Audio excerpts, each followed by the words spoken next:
I think that's one of my strengths, is that I've got enough knowledge to sit across both camps, and I think that's potentially part of the weakness of the approach up till now, is you've got people with high levels of expertise on one side of the fence, and then you've got clinicians who are not always the most technologically advanced sort of people, but then very much have good knowledge in terms of the outputs like as in what we're trying to look for in terms of injury mechanisms and all of that sort of stuff. So very much any approach that utilizes both of those. And I've known even like big institutes and departments where you've got some very smart people individually, and none of them, that they don't talk to each other. There's no real integration of that. So that's definitely been a challenge, I think, over times gone by, is where there's not really that good integration. So I think having methods where, I think part of it is that both groups classically speak different languages. Like I found that as a challenge even when I was trying to do the coding, because before I really understood the computer science aspects, I was trying to articulate to a computer scientist what I wanted, and I was just, to me it was so simple what I wanted, but it was like I was speaking French to them. They just had no idea what I was trying to say. So even having done, so I think it's important that the clinicians have good background in some of those aspects and vice versa, even if for no other reason you can have that commonality of language, because I think that's potentially part of the problem, is that the two just use terminology just that the other one just doesn't understand even what they mean. So therefore they just operate as silos just purely because they don't really understand each other that well.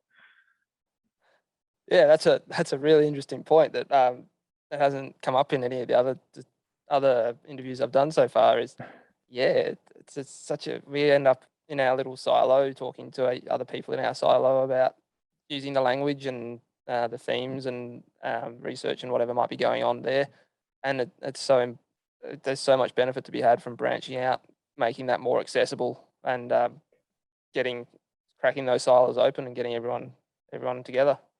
And it's really, like even the clinical side, clinical is very non-binary, I would say. Like it's very adaptable and moldable, and the human brain can sort of see what it wants, as where when you go to the computer science aspect, you have to bring it down to something binary. Like it has to be black or white, and that's the bit that is hard, I reckon, is trying to come up with a rule that can fit every aspect of what a clinician is sort of looking for. And that's the bit where it can get lost. It can go into there are attempts to try and do it, and it delves down into so much complexity that the end point gets lost. Like when I started my PhD, GPS and accelerometers were sort of just starting to get going, and it was all trunk mounted, and one of my initial things was to try and use the accelerometer to try and see if I could find ways of sort of quantifying movement, with doing that.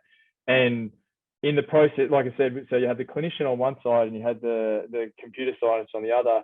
And in the method of trying to get the two to meet together, it just got so far away from the end point that it was basically unrecognizable from what you were initially trying to do, which is to sort of detect movement, because the process just kept, following off on this different part. So it's actually, there's quite a skill just in being able to kind of do that in an operational sense. Well, I think so. In female sport, I think it's an emerging profession, I suppose, in Australia. Like they've obviously been playing elite sport for a long period of time, but professionally, and they're in their infancy comparative to males. So I think the theoretical knowledge of training loads and exercise prescription, I think historically we've always applied what males do to the female athlete, and I think that as I say that, everyone would go surely not, but I think they do, whereas I think they're totally different and should be treated that way. So for me, that's probably the most relevant. There's an opportunity, I suppose, to understand menstrual cycle function and hormone profiling better in female athletes and how they respond to different training loads and different stimuluses within that. And again, a very underutilized or under-researched area.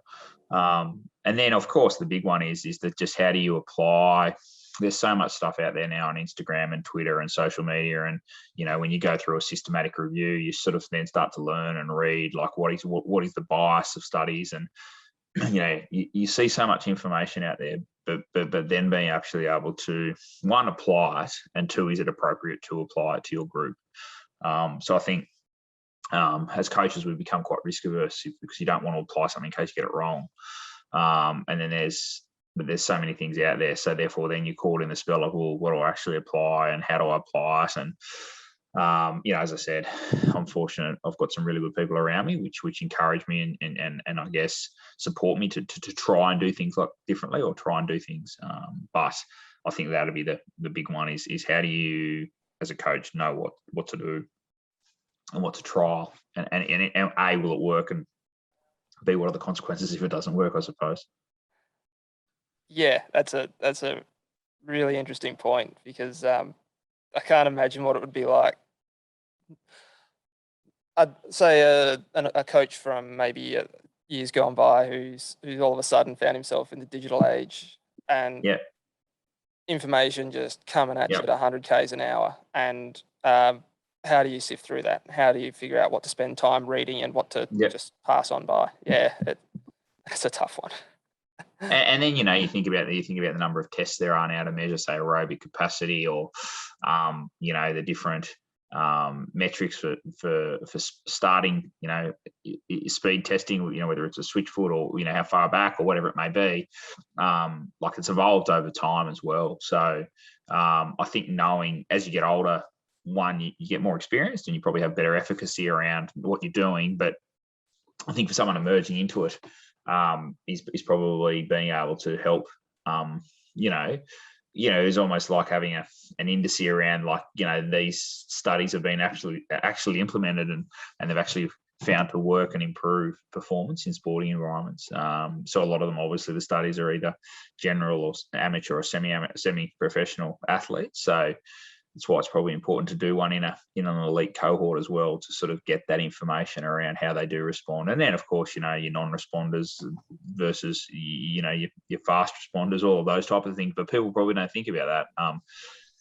If they've just got the practical side of it and they're not coming from the research or theoretical side, and then working out within that group, people's different genetics and environments will influence how things respond. So it's a great question, and one that I think every practitioner should ask themselves before they start applying theory. I mean, you know, I'm a follower of, I'm a disciple of sort of John Pryor, who was a Franz Bosch principle implementer, and, you know, you start thinking about those type of things, and you certainly go down a track and then you realize probably, I've probably gone too far this way. And, you know, you need to form your own ideologies, but also, I guess, have some deep embedded principles or systems of what you think is important. And then if you have that, then research comes along, you can either add or you can sort of tweak it to orientate it towards it.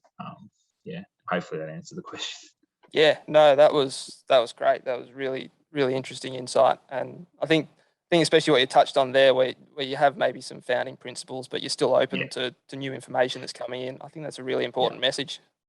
Yeah, and look, I think ultimately, you know, like, there's some fundamental principles to performance which sort of across all sports, and then I think it's the, you know, last 20% where the tweaking and the individualization, specialization perhaps goes down. But ultimately, yeah, you're right. You've got to have a firm belief system of what you think's right around preparing them. I see a lot of examples when I read research of it needing to work better. You know, I started as a coach, as I mentioned before, and so I remember, and still coach now, so it is always fresh in my mind, all of the things that drove me crazy that we didn't know, or we had to make assumptions about. And I think that's always where I saw our research questions, is not what's generally interesting, but what really bothers us that we have to make assumptions about from a coaching perspective. And then we researched it. Now, I don't think you have to be a coach to be a researcher, but I think that experience and that perspective is invaluable. if you want to bridge the divide. So if you don't have that experience, just for a little bit, the minimum you could do is to shadow a coach, and realize, just like you know things, they know things and probably say things with a different language, but don't discount their years of experience and that having insight. They may not say it with a scientific language, but there's probably a good reason they're doing what they're doing. And from there, ask questions. Ask questions of coaches. The question might be why. It might be repeatedly why. It might feel like you're 5 years old again, and the only question you can say is, but why is that? But why is that? And in that, you're probably going to develop research questions that better fit the gap between research and practice. The next thing is to think about how it would impact practice before you start the study, and know where that study is going to sit on the continuum. There are definitively studies that don't need to actually impact practice yet. And if you do studies like that, we might call them basic science studies. They might be reliability studies or validation studies that are necessary. Always remember that you can't just sit there forever. So it should be a plan that's the first step in eventually getting to a question that would impact practice. So before you start the study, ask yourself, how would this impact practice? And maybe even check with someone, maybe a coach or an athlete, and say, if I found this out, would this help you do Y? And if they raise an eyebrow, you know you're on the path, right? And so it's first define where you are on that continuum of study. And it's okay that it doesn't immediately impact practice. It might be one of those early studies to get to that. And then make sure you're moving towards that. And before you move towards that, make sure your assumptions about it impacting practice actually would impact practice. I think a lot of us doing industry-based research where they're coming to us with a problem is helping solve that. But I'd be naive to not discuss this idea around people publishing to publish. And that's prevalent. And all I can say to that is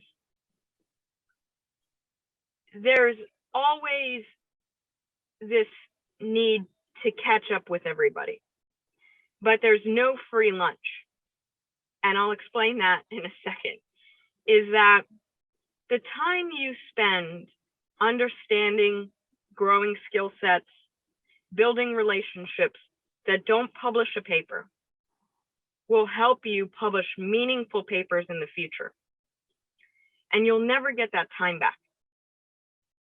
But that time spent will be worth tenfold in the future. And the reason I bring that up is a lot of young academics are worried about their publication record. And I need to get a paper out. And if I do this paper, even though it's impactful, it's going to take a long time because it's very difficult. Well, that's fine. You can always do those early science papers like your reliability, your validation, and those will be a publication. But stay true to the long-term plan. And with that, you may not see your immediate reward, but you will have long-term sustainable growth. And if I repeat some really sage advice I was given by my mentor, is that this game, so to speak, is a marathon, not a sprint. And so when I mentioned all of those skills you need, if your jaw dropped, it should have, and realize that this is a time to spend countless hours building your skill sets, because it will help you be able to produce in the future impactful work at a faster rate, while you're not expected to be producing 5-10 papers a year. And so don't have FOMO. Don't look over and look at people publishing all these papers. Make a plan, stay true to it, do the science well with some basic and then moving to more applied, and just relish in having the time to build your skill sets, because no one can ever take that away from you, and you'll have it for the rest of your career. Yeah, so I guess within research, as we kind of already touched on, a lot of researchers will focus on, I guess, a small slice of the biomechanical sphere, if we can call it that, and really become an expert in a few select areas. Whereas our job really is to be almost a jack of all trades and not necessarily a master of any, because we can't say if a sport comes to us with a problem that we can't solve that problem because we're not an expert in that area. So that's, I guess, one of the differences between the way we have to operate in order to be effective in the way we work with sports versus the way in which a lot of researchers will operate, which is becoming a high level expert in a smaller select number of areas. So we generally don't have the luxury of doing that. Okay, I guess you guys are in a unique position where if research to practice is a continuum, you're somewhere that covers a lot of it, or somewhere in the middle. Would you consider yourselves closer to practice? I know you do a lot of research and development in-house, but where would you consider yourselves along that kind of continuum, if I can call it that? Yeah, we're definitely still closer to practice in the way we operate. So we do still have pretty constant interaction with athletes, but we're also, because of the reason I just spoke about, we have to work across a really large number of sports.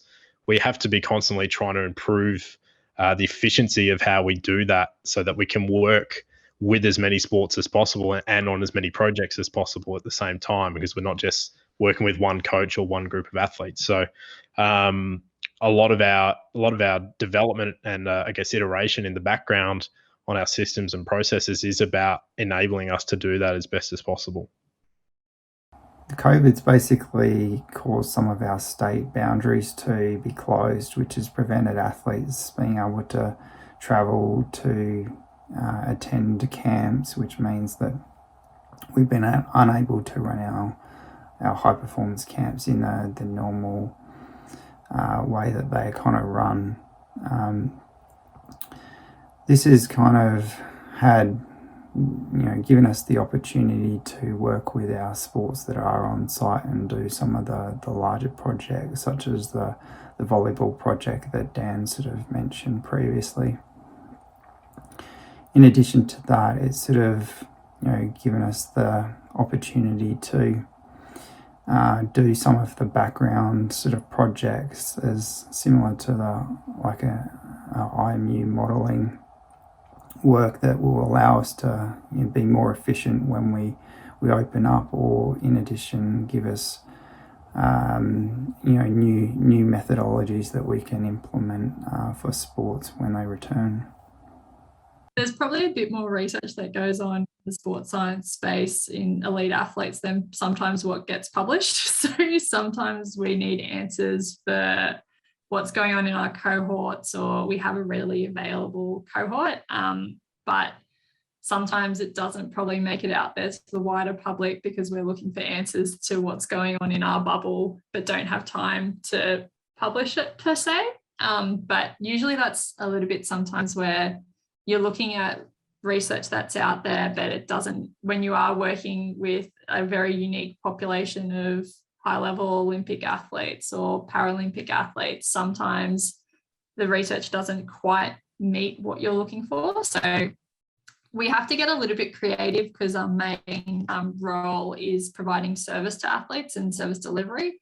So without partnerships with universities or PhD students, that we then probably wouldn't be able to evolve some of our practices, but also understand what some of our athletes are going through, or some of the boundaries or some of the areas that we can improve in.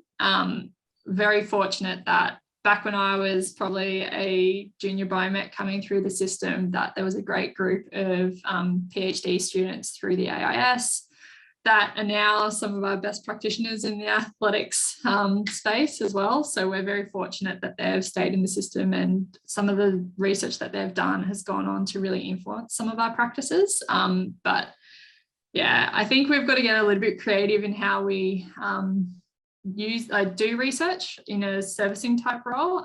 I know a lot of us would like to do a lot more of it or have a lot of projects that we have in mind, but sometimes it's a limitation of time. So usually that's through student projects, also PhD partnerships, university partnerships, where we have the ability to consult, provide input, but sometimes we don't have the time to necessarily do it ourselves, which I do miss that side a little bit. But I'm very fortunate that I've currently got 2 PhD students at the moment, which it's good to see them grow through the system as well, but it keeps us involved in that space as well. I'm very fortunate that I have been able to work with a lot of different collaborators and work on different projects through different sports, not just in athletics, but that helps inform some of the practices that I do from an athletics perspective. So working with Sarah Bryce, and we've done a rowing project that helps understand how some of the IMU sensors work that can then also have implications back into